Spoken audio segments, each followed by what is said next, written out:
InsyaAllah Pembina ISMA dengan kerjasama iFitness akan menjayakan cabaran Kinabalu 2016 yang disertai oleh 15 orang ikon pemuda untuk mengibarkan bendera ISMA di puncak Kinabalu. Objektif ataupun aspirasi utama kami melaksanakan program ini adalah untuk pertama sekali sebagai pembudayaan cara hidup sihat di kalangan belia dan anak-anak muda pada hari ini, untuk mengatasi pelbagai gejala sosial dan masalah yang melanda generasi muda kita.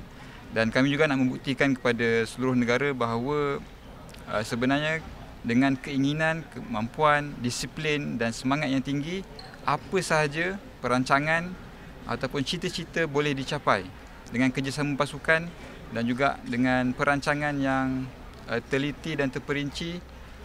Semua perancangan ataupun kehidupan boleh dijayakan, sama ada dalam kehidupan berkeluarga, kehidupan berkerjaya, dan inilah salah satu formula ataupun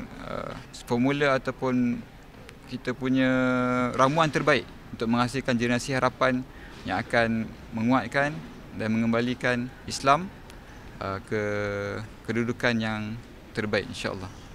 Jadi kami mengharapkan seluruh negara mendoakan kejayaan kami dan selamat pergi dan kembali.